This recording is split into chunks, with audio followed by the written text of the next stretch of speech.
This is Abhisheksengupta and welcome back. You are listening to abhisheksenguptaaudioblogs. Now we are here with another episode of Knowledge Talks. Now in this episode, we are privileged to have Katrena Friel. Now she is based in Sydney, Australia.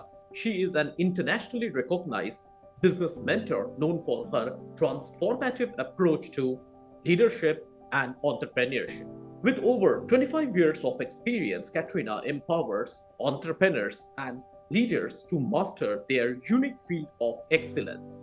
Her clients range from ambitious startups to seasoned professionals, all seeking to elevate their influence and success.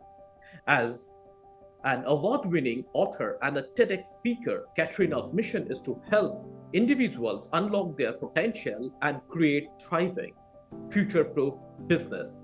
Her innovative Done for You program turns the dream into reality within 90 days, leveraging 7 distinct streams of income to build a sustainable business ecosystem.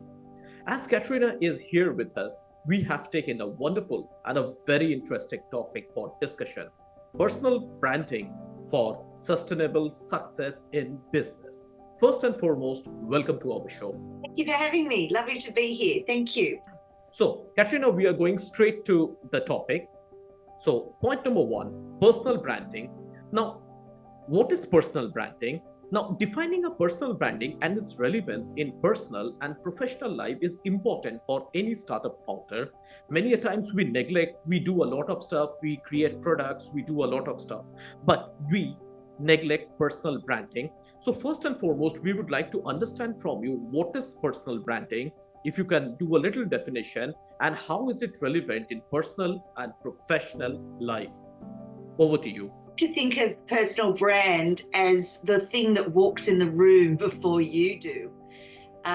So sometimes we like to think that our brand, our personal brand is, a certain way in our own minds, but actually it's what is in the minds of other people.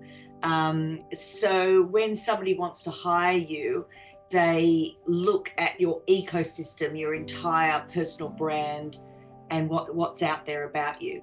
So yeah, it's sort of what walks in the room ahead of you is what we're talking about today. And it contains within it your unique, authentic self.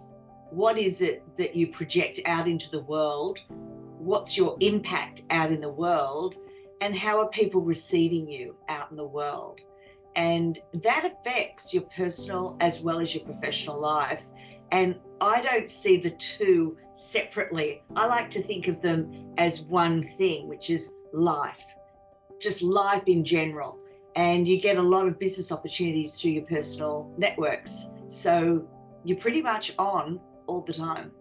Wow, that's pretty interesting, Katrena. 2 points which I have taken, I think that makes all the sense. First is, it walks in the room before you. I think this makes all the difference because, when I go to any room or I get up into the stage and then I have to introduce myself, and then, audience starts knowing who am I, what I do, what is my uniqueness, and etc., etc. So personal branding does all those before one gets into the stage. I think that's that's a fantastic definition on this. And second is, what is in the mind of other people? This is what personal branding is all about. So if, I'm Abhishek and I do some XYZ stuff, or probably I'm an entrepreneur, I'm a podcaster, and I'm so and so and so. So one thing, I introduce myself, and before I introduce myself, person know, it's in their mind, who am I? So that's what is the persona, or what, in other words, it could be the personal branding. So it is very important for the startup founders, and especially in the professional and personal life, of course. So some two very good pointers which I got from you. Now this takes us to the point number 2, the foundation of personal branding. It is important to have the foundation of personal branding. Now, this may include, understanding your values, your strengths, your passions to create a genuine brand identity. What are your thoughts on this? Over to you. Yeah, so when I'm starting to work with somebody's personal brand and building their ecosystem around that personal brand, the first thing we look at is, where have they been? So we want to look at the past and what are the transferable skills that we're bringing through into this personal brand business that we're going to create. So I'd like to look at the past, meaning your experience, but more than that, it's your stories of the past. So everything that's important that's brought you here today. So it all starts really, sometimes it's triggered in childhood. You know, there's so many stories from childhood that make us who we are. And a lot of it's, our upbringing, what were our parents teaching us? What were we learning from our parents? What was our siblings' stories? What's our grandparents' stories? And there's just so many stories along the way that end up making us who we are today. And then, of course, your work stories. You've got lots of different work history, and that's all very interesting. And what I like to do is I like to imagine a big bowl, and I'm putting in all the ingredients, the past, the experience, the education, all the different things that make up who you are. I like to put that into the bowl. And there's no one else with those particular ingredients in that particular order at that particular amount. Nobody has it exactly the way you do. And let's just stir up all those ingredients and combine them all together. And then that forms the basis of your cake. And so the batter of the cake is then poured into an oven dish, and then we're going to put it into the oven and we're going to bring out a beautifully cooked cake. Now, the branding, the outside of it is then decorated like a normal cake. You've got icing and you've got cherries on top and things like that. So that's the image side of it. The branding, the outside of the cake is the image side of it. But what's most important is the cake, the actual cake. The cake is where the substance is. That's what takes somebody from a cardboard cutout to somebody of substance, somebody with a rich, deep history that has something to offer the world inside of themselves due to their story, due to what they've experienced. The clues are always in the past, always. I think it's very wonderfully explained. First thing, three of the points which I have taken down while you were speaking is that point number is this: from where I came from, where I have been.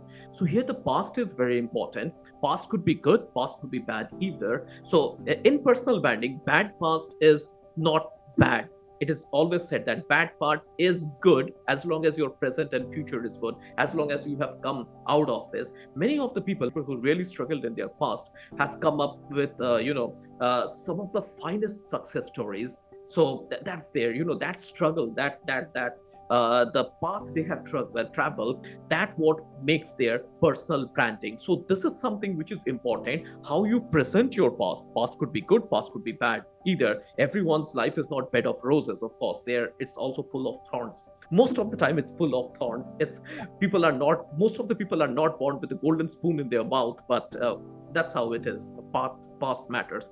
Now, how you make the past, how you present the past is something which really makes a difference. And this is what you have said. It leads to story making. Now, stories have got amazing power. How do you present your past? That's point number one. And what you have in the past and how do you present your past? So that brings the story. And this is one of the foundation lines of branding, personal branding. And third point is that you have wonderfully explained how branding is like a cake making. So you have to have all your ingredients, your past, your values, what your parents taught you, everything. You have to put it in a container. You have to make a batter out of it, and then you have to bake it to make it a cake. And of course, you can add icing, you can add toppings, you can add a lot of things otherwise. So, but base thing is that ingredients, what you are putting, that has to be very good. That makes the foundation of personal branding of a person. This makes a lot of weightage. This makes a lot of, impact on the others. So wonderfully explained. And I really liked your cake making example, how you have explained branding, the foundation of branding rather. So this point takes us to the next one, that is storytelling in personal branding. Now, storytelling has got amazing power. Now, sharing your journey, milestone, and challenges to build a relatable or emotional resonance can be one of the cornerstones, or I must say, one of the foundations of personal branding. How do you think, or what do you think about the storytelling in personal branding? Over to you. I think it's a real art, and that's the thing to remember. Not everyone's good at it. Not everybody can craft a good story, and a story has certain elements to it that make it an interesting story for other people, and that's the most important thing. It's about other people. It's not about us. So it's got to be crafted in a way that people receive the message. They receive the message. I like to think of it as medicine. They receive the medicine from your story. So you're crafting the medicine so it creates some sort of transformation in the mind. And so storytelling is a real art.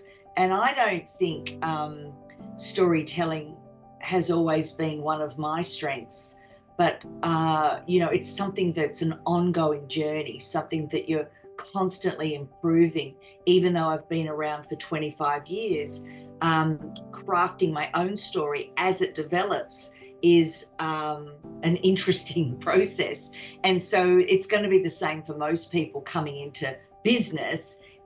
Coming into a career, we have to craft our message so that it's of value to the people that are our audience. The people that we're in front of, the people that we're trying to work with. That's where it sits, rather than a lot of people go at it going, I, me.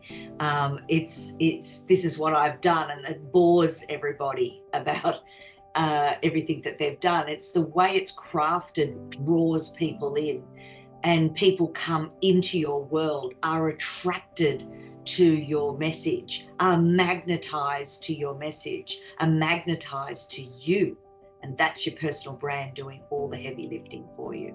Well, that's a great explanation. Now, you have wonderfully said that, storytelling is an art. Everyone, and most of the people don't know how to have this art. In fact, I'm one of that person. I'm not very good at storytelling. I can tell you a lot of, facts and figures and all this thing, analytics and all are there. But when it comes to the storytelling, especially my storytelling, uh, I'm not very good at, because I'm such a person with the grace of God. I do not have any rags to riches story. Probably I have to craft in some other way so that people can relate and correlate with my journey. So probably it's some place where I am lacking. I must admit it in this episode that I lack storytelling, because it's an art. Probably I'm not that artist. Probably that's my weakness, no doubt. Now, point number two you have mentioned is that crafting the story, it has to be crafted in such a way that people get a message. It's not that what I have done, I have done a rafting, I have done a climbing, or I have done some trekking sort of a thing. So you have to present that story in such a way so that people get the message behind the story, right? So one can put two and two and read between the lines. That's how the story is presented. That's how the story is crafted. So point number one was, it's an art. You have to present it in a way an artist paints is canvas, probably, number one. Number two is that it has to be crafted in a place so that the message behind the story is crystal clear. And third is that it should not be it's me, that sort of thing. That me time or me journey should not be there. It has to be crafted in a proper way so that message is clear. Point number one, people can relate, and it can also help in building a brand or a personal brand. So three very powerful points which I got from you. So this is bringing us to the next point: balancing professional and personal branding. Now, many times people mix it, and at times it is okay to mix it, because for a startup founder or for a business, many times we say that professional and personal, there is a fine line. People do cross it, which is okay. But what is your thoughts in maintaining the boundaries while showcasing a holistic image, who you are and what you do? Over to you. I like to think of it as that your personal brand and your professional brand are both acceptable. And I think in today's world, it's absolutely more important than ever to bring your whole self to the party, to be true and authentic and real. Now, as you say, there is this fine line. There's a real art to knowing how to be professional and yet personable. And so I like to blend the worlds together. And to live a really easy life is to have those worlds that meshed, so that I don't have to be this thing or that thing. I can just be me in the middle. And sometimes that's a little bit more professional, and other times that's a little bit relaxed and loose and free. But essentially it's the same me no matter where I go. And that's your personal brand. That's when you're really truly, you've got your personal brand together, when really the social you, the personal you, and the professional you are pretty much the same thing. And I like to think of how it's changed over the years with the use of the tie, the necktie for men. I like to use this as evidence that it's true, that we are allowed to bring our whole self now to the party. And if you've noticed over the years that the men have been removing their ties. In the olden days, every man wore a tie all the time. Particularly in the Western world, if you have a look at the trajectory there.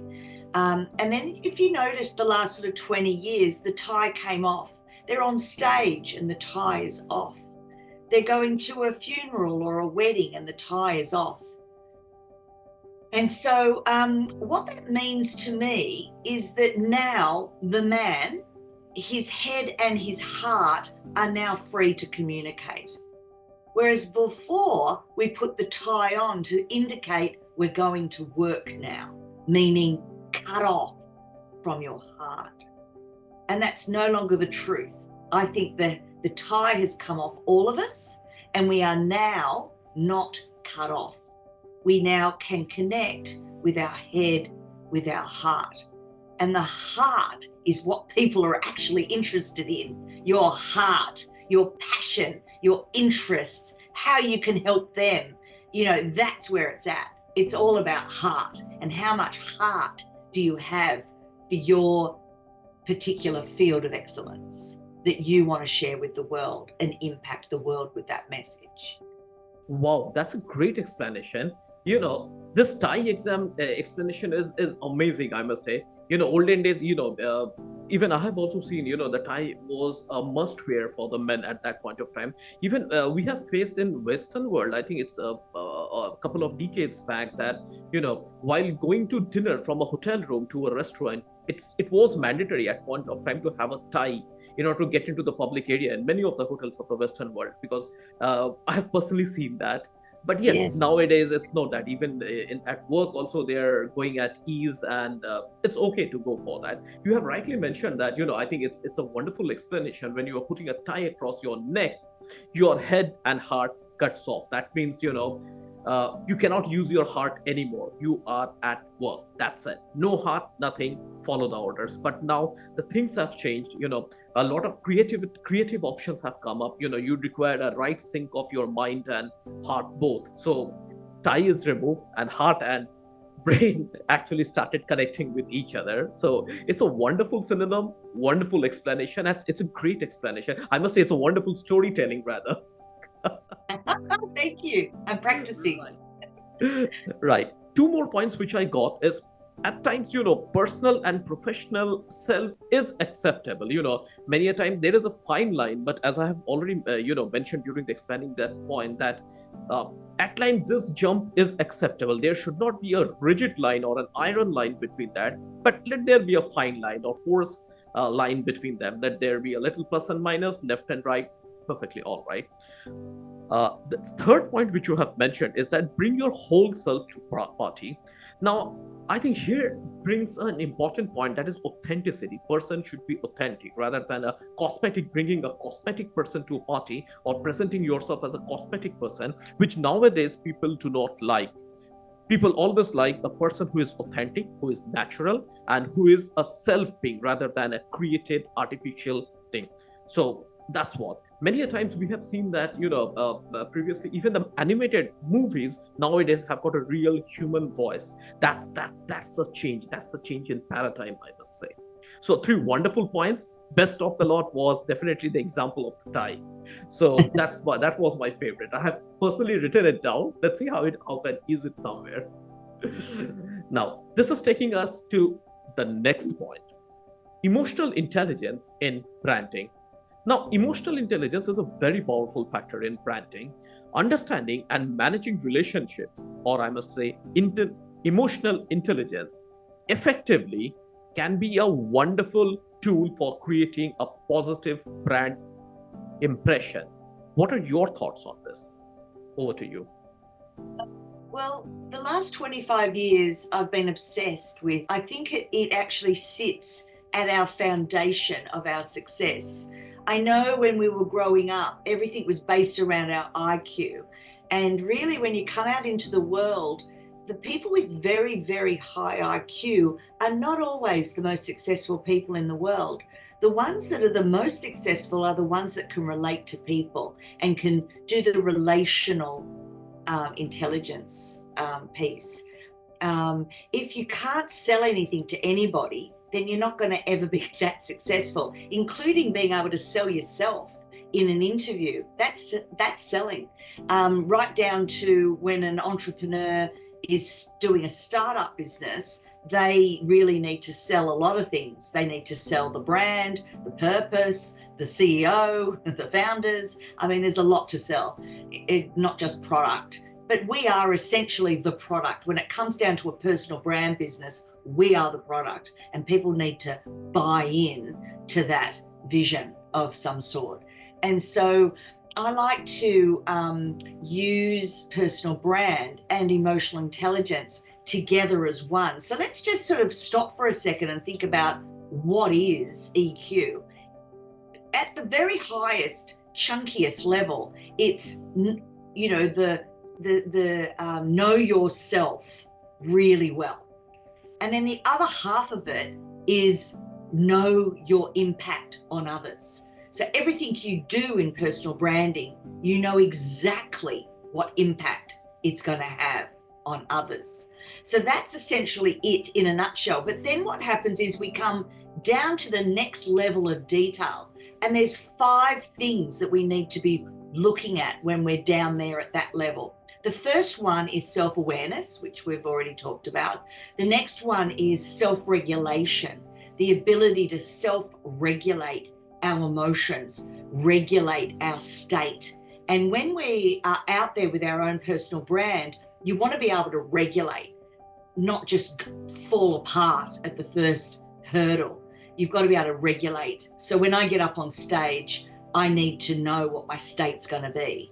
I need to know what's going to happen, and I need to understand the impact I'm going to have. So your self-regulation is a real key there. The third one is motivation, being able to self-motivate. You don't want to be reliant on external motivation. It's got to be intrinsically, you've got to be able to self-regulate yourself into emotion, into motivation, if you know what I mean. The fourth one is empathy. Empathy is being able to step into the shoes of others. And then that's where the right story will come, because you know exactly what story to tell so that you understand how that will impact others. So that's your empathy, your ability to read others and to step into their shoes and imagine it from their point of view. And then the final one, which is my favorite one, is social skills. Now, people with great social skills can go into any room, can mix with any people, and connect with people at any level at any time. Now, that's a superpower. So if we go through those 5 things together, then what we can do is we can sort of see which ones of those 5 are our strengths and which ones we need to work on. And if anyone's interested, just email me and I'll send you a little quiz that actually breaks these 5 things down into little questions that you can ask yourself just to check in where you're at. But if you're really into this sort of stuff, then start with the original book, Emotional Intelligence. It's now called 2.0. Get the latest one, Emotional Intelligence 2.0. Emotional intelligence is a topic that's in every single leadership program around the world. Doesn't matter whether you go to Harvard or anywhere, you'll get to talk about emotional intelligence. So it is in every program, which indicates its importance. It's not to be overlooked. And when it comes to personal branding, your emotional intelligence is what's going to take you all the way.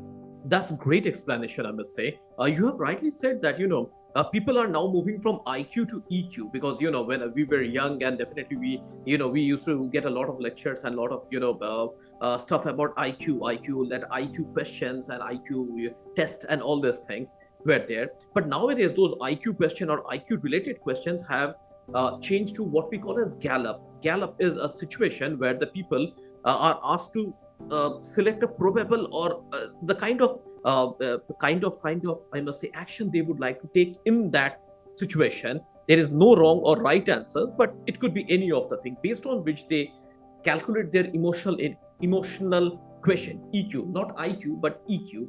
So that is the thing. So EQ is more into creativity, I must say. Creativity, how do you present yourself, how do you react to a certain situation, everything. And of course it has got its roots from your education, where you are brought up, your family history, your culture, everything has got a contribution. It's not exactly a curriculum or school curriculum or the academics which is going to have a impact on this. It's a holistic in nature, I must say.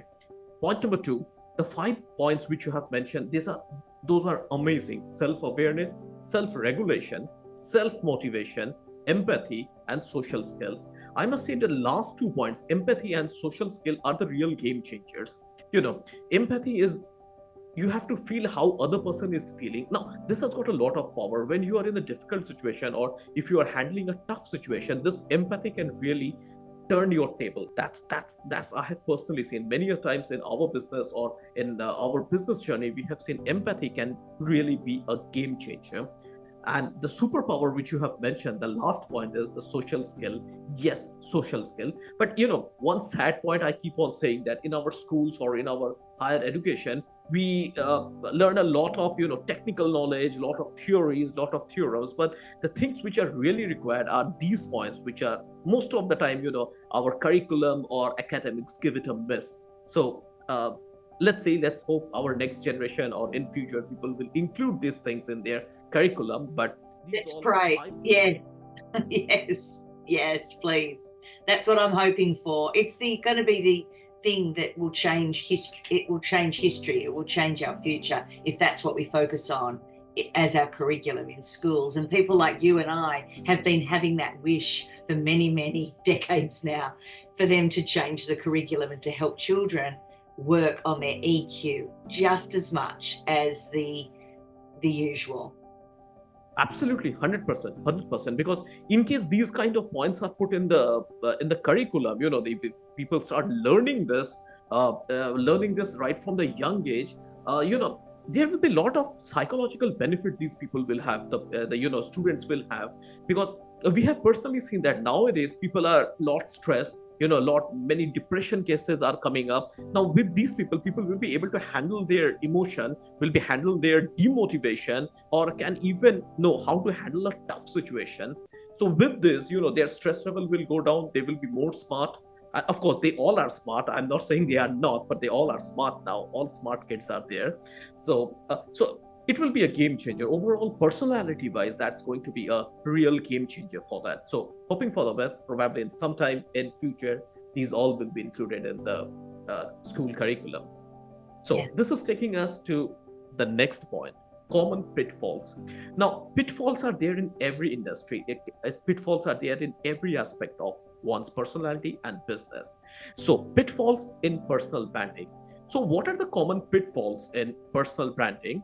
And some of the things, it could be like avoiding superficiality. We should not be an artificial substance. Instead, we should be more natural, and we should be carrying our more self. We should not be something over promising or probably lack of focus like this. What are your thoughts on this? What are the common pitfalls in the personal branding, and how one should avoid that? Over to you.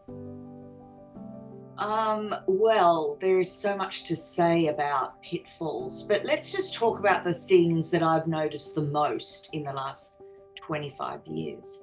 And that is that people are very worried about what other people think. And that is a barrier for moving forward. And I find that my heart breaks for those people that can't get beyond that. Now, for me, there is a developmental point where you stop worrying about what other people think. And what I'm looking for when I'm working with my thought leaders and my clients is I want them to have got to that point where they don't really worry so much about what other people think. And one of the ways I like to teach it is I like to say that every group, every audience, everybody out there breaks into 3 categories about you. A third of people will love you. A third of people will hate you. And a third of people just don't care. And so when you grasp that and you understand that, you stop people pleasing. You stop worrying about what everybody else thinks, because those 2/3 of the world just aren't interested in you and what you've got. Whereas you've got to focus on the third that you can help, that you can impact, that you can move, and change and transform their lives in some way. So that's sort of the first thing, is to sort of get to that developmental level, that maturity level where you start to realize that that's a fact of life. And then the next thing I hear a lot about is confidence, people not believing in themselves. So a lot of my work is based around this triangle of confidence. When you're confident on an issue, the triangle is in balance. You have self-belief, you have self-value, and you are self-assured. And when those three things are in balance, you're confident on that particular issue. But until then, you have to work out, is it 2 out of 3 that's out of balance, or one thing out of balance? And when I teach people the confidence triangle, they're able to self-coach now and realize which bit. Is it in self-belief? Is the thing, a lot of people want me to teach them how to do public speaking. And you go, great, so you're not confident about public speaking? Okay, let's check to see where it's at. Do you believe you could do public speaking? Do you believe that you could get quite good at public speaking? Do you believe that you actually could be a natural at public speaking? So we have a look at self-belief first. The next one is I ask them, do you think learning how to public speak would add value to you and your career? And the answer is usually yes. And then the third thing, have you practiced it enough to get good at it? And this is where the issue often lies. It's not in self-belief, it's not in self-value. They have those in balance, but it's the fact that they haven't tried, they haven't practiced, they haven't given it a go yet, or done it a few times just to sort of get started. So so everything can be against this confidence triangle, and I'd love people to just be able to self-coach around that. So do you believe you can? Do you think it adds value? And have you practiced it enough to get good at it? About everything. And the reason I can't do the piano is because I don't really believe I can. I don't think it would really add value to my life in any way, and I haven't practiced it enough. That's why I'm not confident on piano playing. You can apply this to everything and anything and realize where the thing needs to be fixed. And it's usually in just giving things a go. So the confidence piece is something that I'm working with all the time. People think they lack confidence all the time. Particularly women talk about confidence a lot. And I just think that there is some fundamentals there that I'm not confident on all things. There's certain things that I don't need to be worried about that I'm not confident on. It's, have we built the life we want? And if not, what are the gaps? And does it mean enough for us to want to practice, to have a go at it? And if not, let it go. Just accept that it's not for you. You're never going to be good at it because you're never going to put the effort in because there's not enough value in it for you. So confidence is something that I talk about a lot. And the other pitfalls is being able to talk yourself out of things. People are very good at talking themselves out of things rather than being really good, very skilled at talking yourself into something that's going to be of benefit for the future. And so when I'm working with my clients on their personal brand journey and building their ecosystem, it's often a giant leap to think, first of all, to even think of themselves as the expert, to even think of themselves as a thought leader. But I just say to them, just calm down for a minute. The only reason you feel like that is you haven't done the rigor. The program that we do is the rigor. So by the end of the program, by the end of the process, you've done the rigor. And so naturally your confidence will go up. Naturally, you'll be able to talk yourself into more things. But it's that initial step, that initial investment in yourself to put your personal brand together is the giant leap. And so many people just are not willing to take a giant leap and to take a leap of faith and to believe in themselves enough to think, I could do this. I could really do this. I could be a thought leader in my field of excellence. And that's why I call the program Becoming the Expert, because you're becoming the best of who you are. And that's what's exciting to me. That's what wakes me up in the morning and gets me out of bed. I'm excited to put people's personal brands together. The thing is, the ingredients are already inside of you. I'm going to put them into the bowl. I'm going to mix them up, create the cake, bake the cake, and then we're going to decorate the cake together. And that process is a very, I think, a loving, nurturing, beautiful experience. But so many people just are not willing to take that step into the world and to explore what they need to explore and put it all together. They're just not willing to do it. And so that's what separates us from them. The ones that have taken the leap, the ones that have invested in themselves, the ones who have put it's a leap of faith. They've put their money where their mouth is, and they've gone on this journey of discovery about who they are and what their personal brand business is going to look like. And the rest of them, 90% of people, will never and won't. And that's okay. There could not be any better answer to this. Two of the pitfalls which I have personally noted are probably I also get into that pitfall is what other think of us. Now, this is a common disease, I must say. Every second person goes for this, I'm doing this, what my neighbor will think of me, what my colleagues will think of me, what my friends will think of me.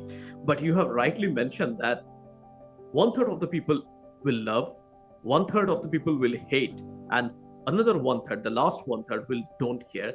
And eventually I say that majority of the people won't care after a certain point of time.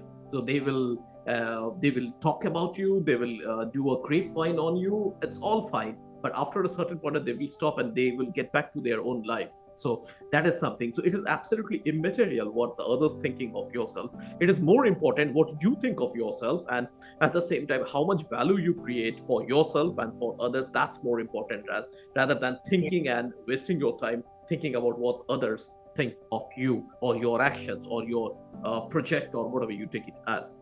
Yes. I like to think of it as what other people think of you is none of your business. Absolutely. It's none of. I love that saying. What other people think of you is none of your business.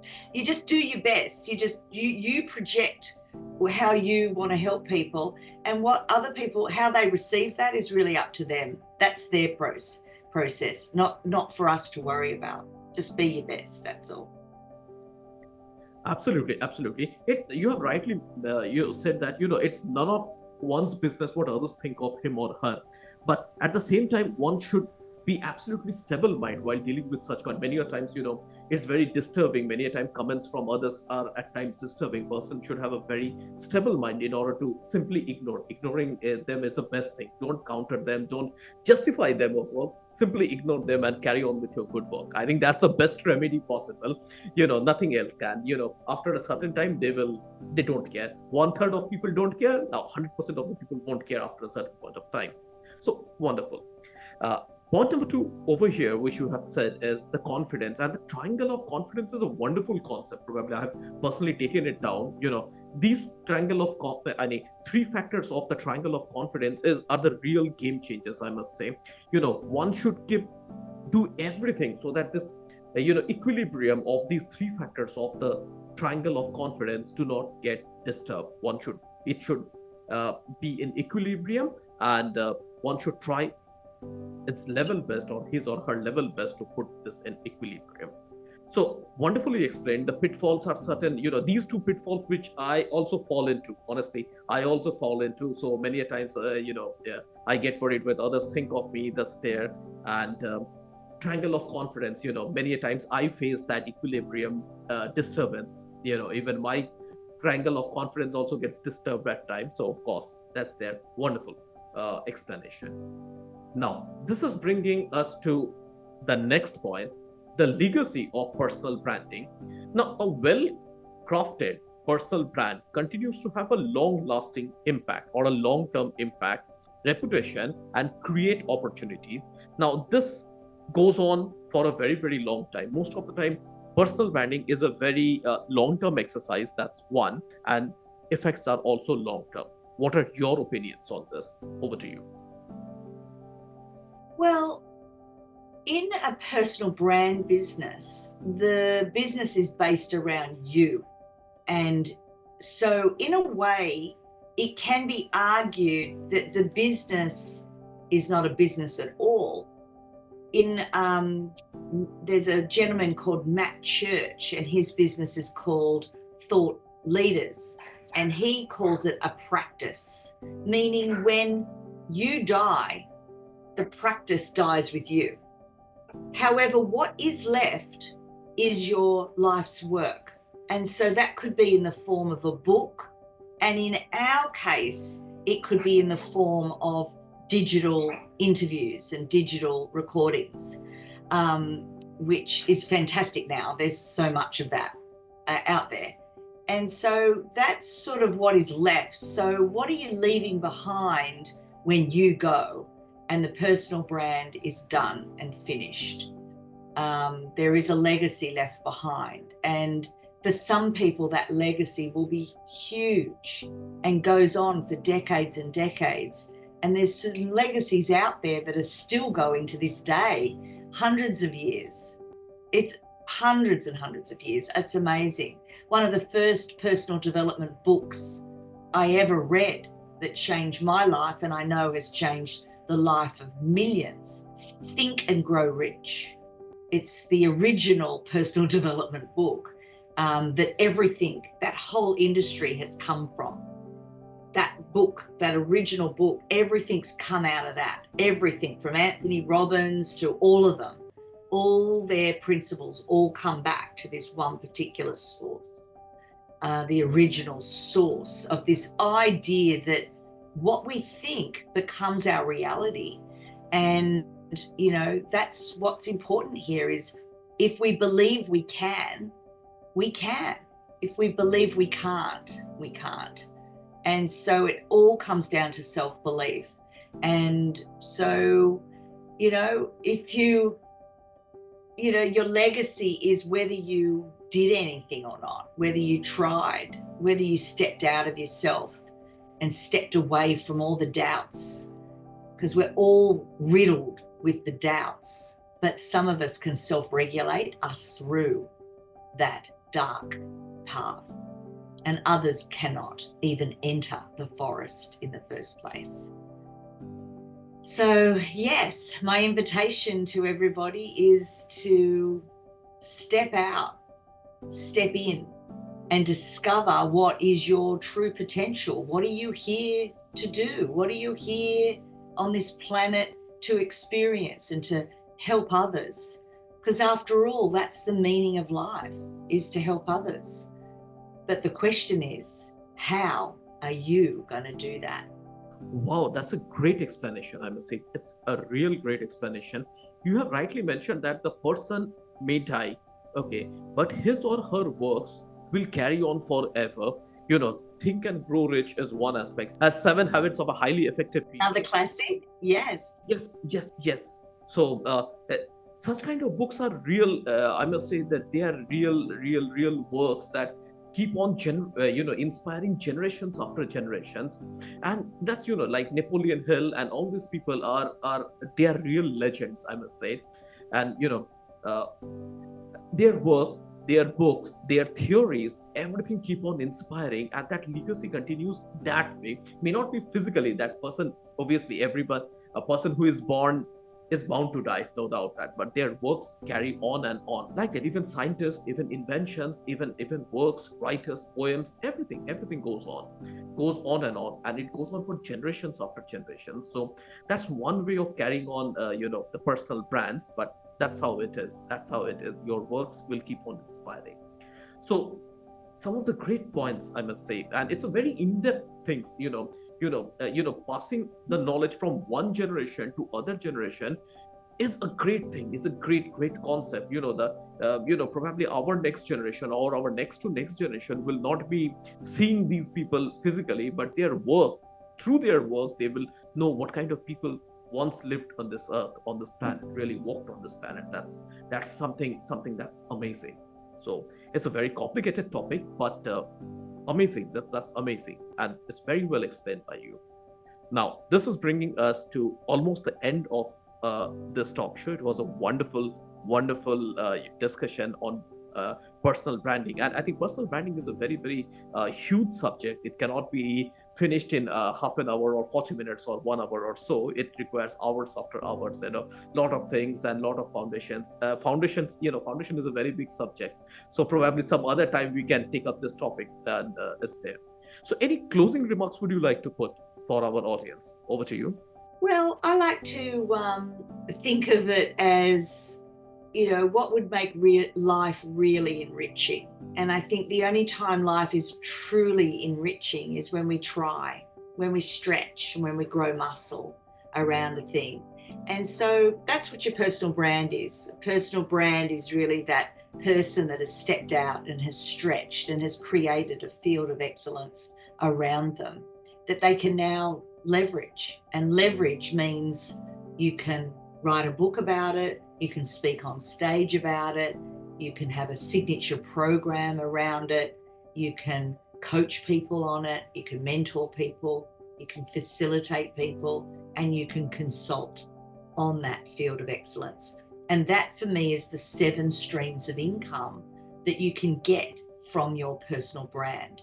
So that's my job. My job is to bring that all together, create a brand out of you around your field of excellence. And that's exciting, creating your book, creating your brand, creating your website, your social media, your $10,000 signature program. It's amazing. It changes people's lives. And that's what I like to do. So I invite people to reach out and discover becomingtheexpert.com.au, because I'm in Australia, becomingtheexpert.com.au, and just book in for a free discovery session. I'm happy to carry on this conversation that was started today.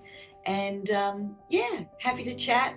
Just sign up for a session on the website, completely free, and we can explore your field of excellence and what that might look like so that you can get some sort of sense of it. That's kind of how I like to work, how I like to use my brain. It's like a little puzzle. When I listen to people, hear where they're coming from, hear what their stories are, and then I start to go, I see what your field of excellence is. And then I lock and load that into place for them so that then they can have decades and decades of fun out there, running around, helping people in their field of excellence. Wow, that's great. It's some of the amazing closing remarks I got. Yes, if any of you would like to connect with Katrena, I will give the links and details in the description of this episode. Anyone would like to sign up to her program, I have personally checked some of her program. Amazing, amazing. There are so many topics and everything. She is expert in even the different streams of income I have seen, and I have also seen personal branding is one of the aspect. I'll give the details and the links of through which you can reach her. And if any of you would like to connect with her, feel free to do so. And I'm quite sure you will be benefited with her guidance and her courses and her programs. So this is bringing us to the end of this episode. Thank you so much, Katrena, for being a part of the show. And Thank if you you. have any question, if you have any question on this topic, feel free to write it in the comment section. We will answer it as soon as possible. To my podcast listeners, I request for a review. I want an honest review how my podcast is helping you and enhancing your life. We will be back with many such episodes. Till then, stay tuned, stay connected, have a great day. And thank you so much, Katrena, for being a part of the show. It's been a privilege to have you. Lovely to have been here. Thank you so much.